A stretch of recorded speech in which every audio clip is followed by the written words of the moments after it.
Ma'asyiral muslimin, sidang jamaah salat Aidil Fitri yang insya Allah dimuliakan dan dirahmati oleh Allah Subhanahu wa taala. Alhamdulillah, Ramadan telah kita tuntaskan. Alhamdulillah, bulan perjuangan telah kita lewati. Tentu siang hari kita puasa, malam hari kita tarawih, dini hari kita salat tahajud, dan 10 malam terakhir alhamdulillah kita melakukan iktikaf di masjid. Dan kita tutup dengan mengeluarkan zakat dan sedekah. Siapa yang melaksanakan ini dengan iman dan ikhlas, maka Allah memberikan jaminan, ghufira lahu ma taqaddama min zambihi. Aku ampuni dosanya yang telah lalu dan yang akan datang.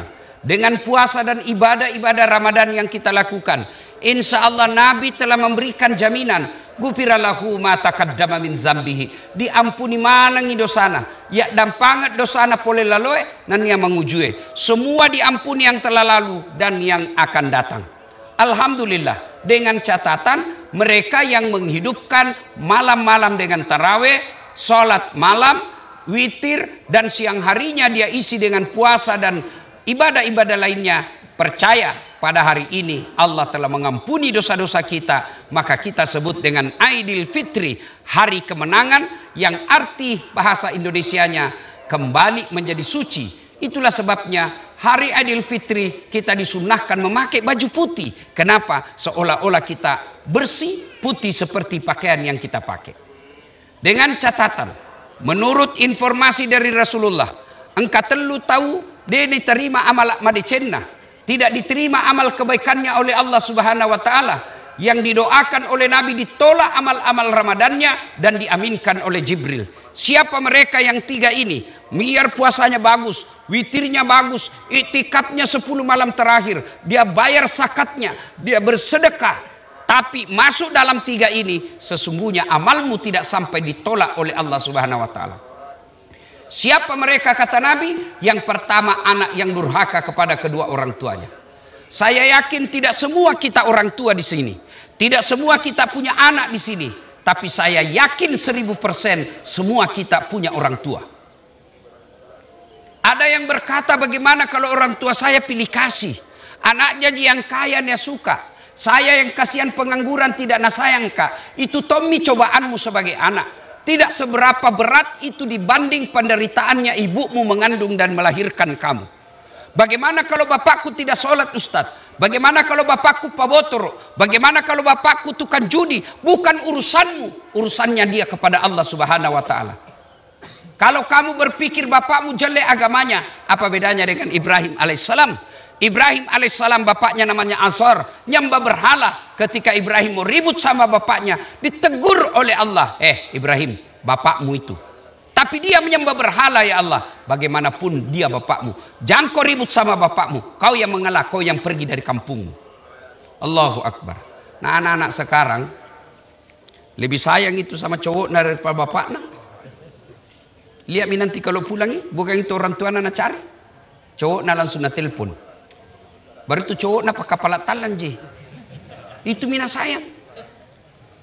Cowok, cewek na sayang. Mamaknya yang lahirkan dia, mamaknya yang ngandung dia, mamaknya yang menyusui dia, belasan tahun diurus, baru kenal laki-laki 2 bulan, lebih nak hormati cowoknya daripada orang tuanya. Kalau begini sifatmu dek, biar kau itikaf 10 malam di sini, kau tidak hormati orang tuamu, amalmu ditolak oleh Allah Subhanahu wa taala. Ada lagi model kedua, anak yang durhaka, yaitu mereka yang lebih sayang kepada istrinya daripada ibunya.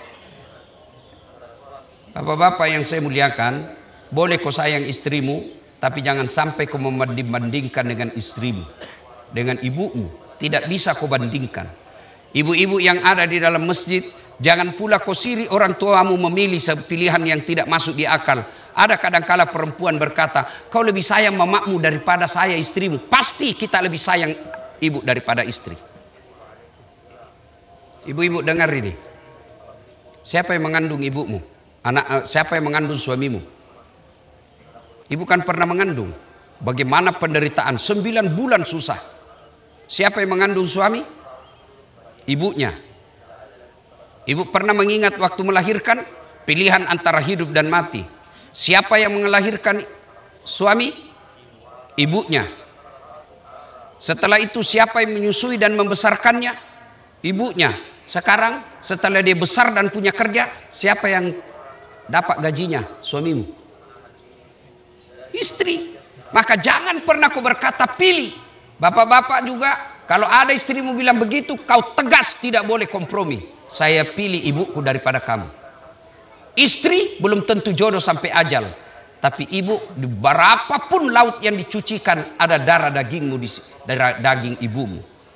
Maka wajar ketika Nabi ditanya, setelah Allah dan Rasulnya, siapa yang saya taati? Ibumu. Setelah itu siapa? Ibumu. Setelah itu siapa? Ibumu. Setelah itu siapa? Bapakmu. Allahu Akbar, Allahu Akbar, Allahu Akbar. Bagaimana pula bagi mereka yang sudah meninggal orang tuanya? Pernah meneteskan air matanya, pernah mempermalukan orang tuanya, napakasiri ambokna, napakasiri indokna, matampui. Dikirim ke Makassar kuliah, bukan pulang bawa ijazah, tapi pulang bawa aib dengan hamilnya.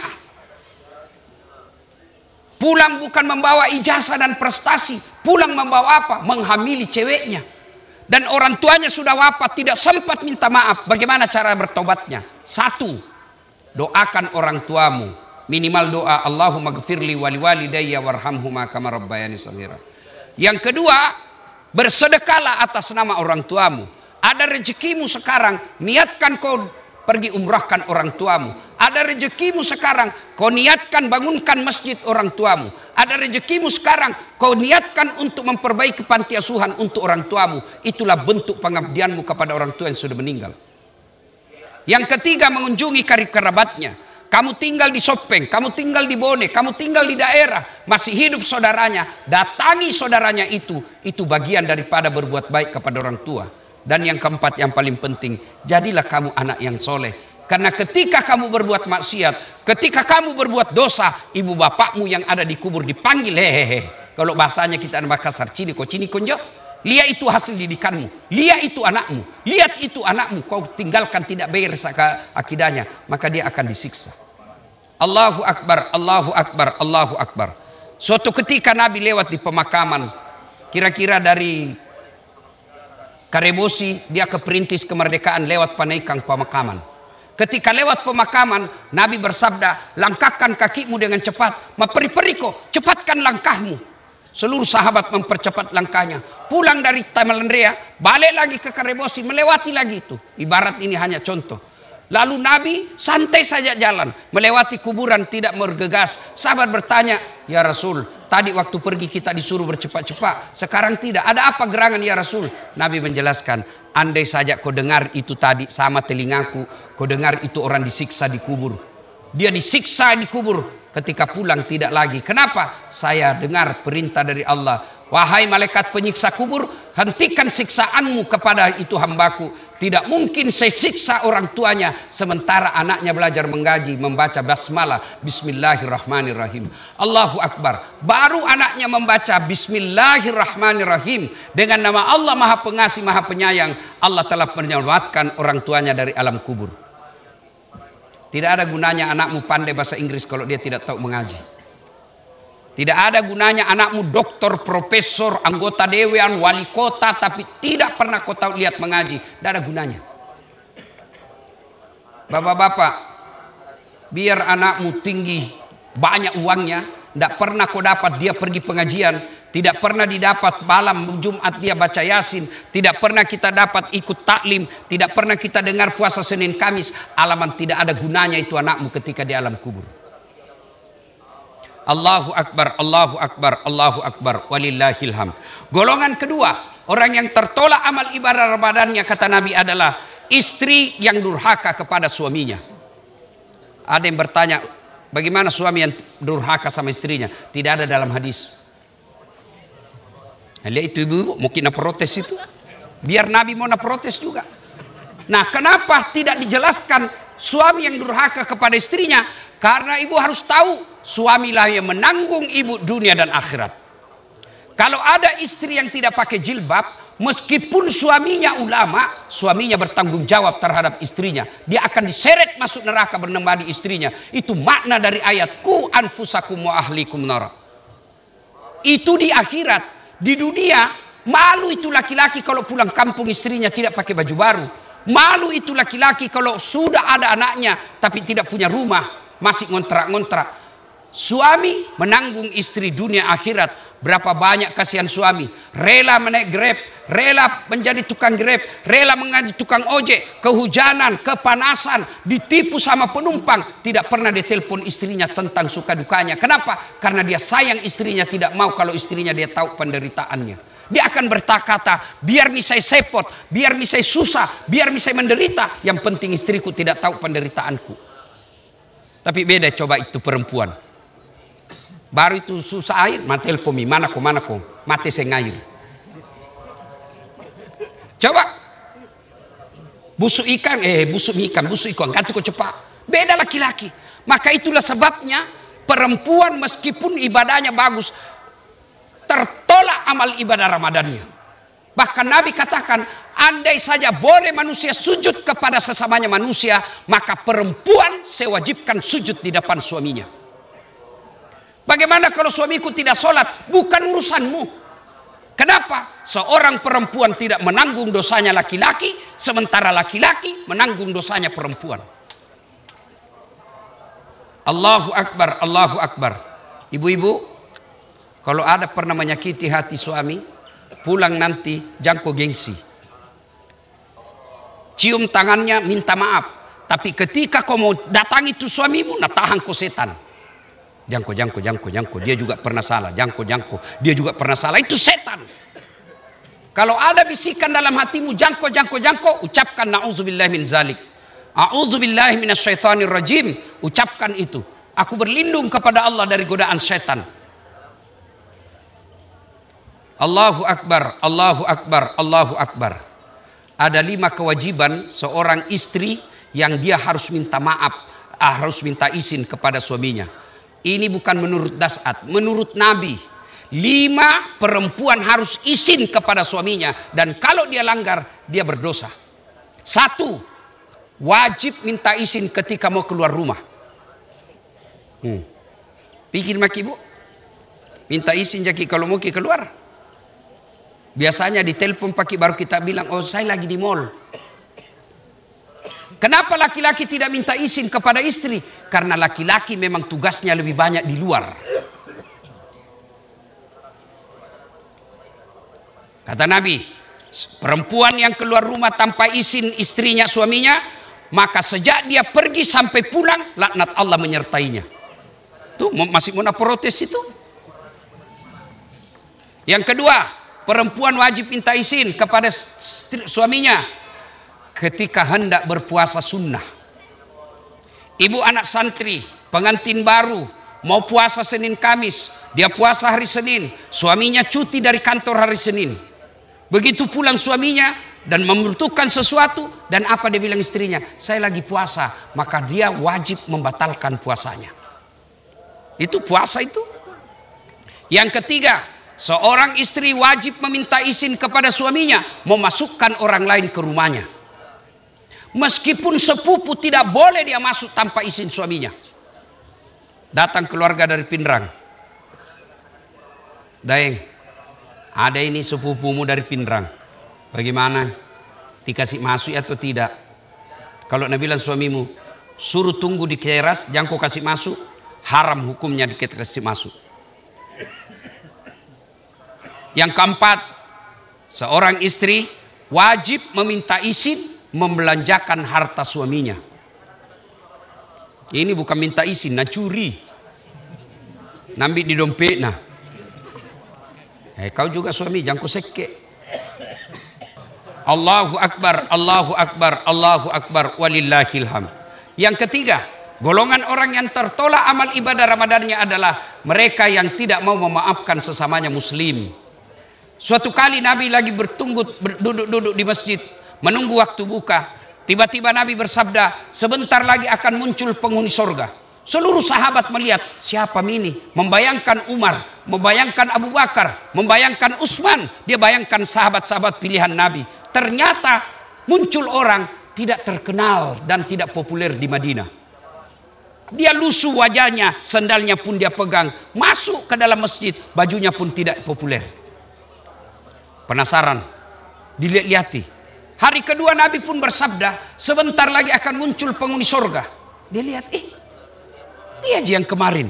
Sampai hari ketiga, kemudian Abdullah ikuti orang itu. Setelah dia dapat, dia bermalam. Minta izin, saudara, bisa enggak saya bermalam di rumahmu? Boleh bermalam, boleh ji. Bermalamlah Abdullah bin Umar. Malam hari Abdullah sholat tahajud, ini tuan rumah tidur ji. Pagi hari Abdullah sholat duha, ini orang duduk-duduk ji. Sore hari Abdullah mengaji, dia lihat-lihat ji. Hari kedua begitu sampai hari ketiga. Abdullah lalu berkesimpulan, lebih banyak amalku ini dari ini orang. Saya sholat, dia tidur ji. Lalu dia terus terang, mau kak lihat apa amalmu? Nah dijamin kau masuk surga. Nah bilang nu cini mito. Jaya malah nu nakke. Kau tahajud naketin roja. Kau sholat duha, duduk ja. Kau mengaji ku cini-cini ja kau. Lebih banyak amalmu. Pulanglah dia. Belum jauh dipanggil kembali sama ini orang punya rumah. Tal, sini kau dulu. Apa? Ada ku lupa. Apa itu? Saya punya kebiasaan setiap malam sebelum saya tidur, saya berdoa kepada Allah. Ya Allah, maafkanlah orang-orang yang berdosa kepadaku hari ini. Maafkanlah orang-orang yang menyakitiku hari ini. Karena sesungguhnya aku telah memaafkan mereka. Allahu Akbar. Abdullah lalu berkata, itu sebabnya kamu dijamin oleh Nabi pasti masuk surga. Tidak semua orang punya sifat mampu memaafkan orang yang bersalah. Nah kita coba maki. Baru satu kali salah istri tak, langsung kita maki-maki. 40 tahun maki sama. Nah kasih maki anak 4. Baru gara-gara WhatsApp mantannya. Di WhatsApp lope. Nulupa itu 40 tahun. Nulupa itu 4 anakmu. Langsung kau pulang ke orang tuamu. Kalau bapak mau mulia, maafkan. Begitu juga ibu. Dia menangis-nangis curhat sama saya. Tidak kusangka Ustaz, 40 tahun mak sama-sama. Ternyata masih komunikasi sama mantannya. Mintakan diceraikan Ustaz. Saya bilang, ya boleh dicerai bu. Tapi pikir dulu baik-baik. Baru kutanya ibu berapa tahun maki sama suami tak? Nah bilang 40 tahun mi Ustaz. Ada rumah tak? Nah bilang ada Ustaz. Tapi dicicil alhamdulillah lunas mi Ustaz. Siapa yang bayarkan cicilan? Nah bilang suamiku Ustaz. Mulai itu ketawa. Ada mobil tak? Nah bilang ada. Aku bilang dicicil juga. Nah bilang lunas mi Ustaz. Siapa bayarkan? Nah bilang suamiku Ustaz. Saya bilang bu, masa gara-gara WhatsApp jimantannya kita lupa 40 tahun, nak belikan ki rumah, nak belikan ki mobil. Setan itu, maafkan. Dosanya dia yang tanggung. Maka orang-orang yang bertetangga, pulang ki nanti ini, jangan ki pikir saya kakak, saya kaya, saya senior, saya bangsawan, saya pejabat. Gengsi saya minta maaf. Salah, itu bisikan setan. Datang minta maaf. Dia tidak maafkan saya Ustaz, minta maaf 2 kali. Dia tidak maafkan, minta maaf 3 kali. Kewajiban kita hanya 3 kali minta maaf. Sudah 3 kali minta maaf, bukan urusan tak. Ada gara pilkada, Pilwali Makassar, sudah jadi wali kota mi. Pilpres, Prabowo, aku cambuk sama Anies, sama Ganjar. Coba, sampai sekarang kamu baku musuh. Padahal Prabowo menjadi presiden nih. Wakilnya Anies menjadi menteri nih. Kau apa nu dapat? Apa nu dapat? Ari, sambungkan silaturahmi. Wa'tasimu bihablillahi jami'a wa la tafarraku.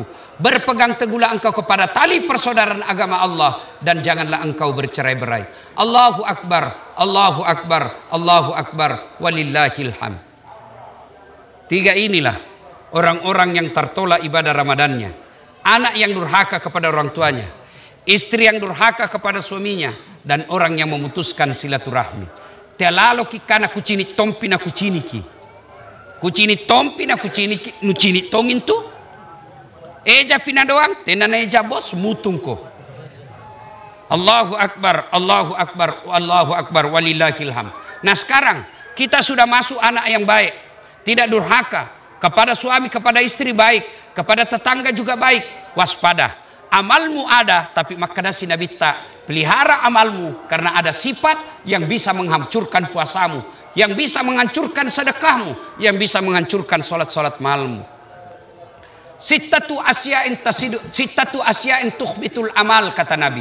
Ada 6 sifat yang akan menghancurkan amal-amalmu. Di antaranya, kata Nabi, yang akan merusak, ibaratnya kertas kayu kering kena api, habis semuanya dibakar. Apa yang menghancurkan amal-amal? Kata Nabi, yang pertama, al-istighalu bi uyubil khalqi. Suka sekali mencari-cari jeleknya orang dan lupa jeleknya dirinya sendiri. Ini biasa penyakitnya perempuan.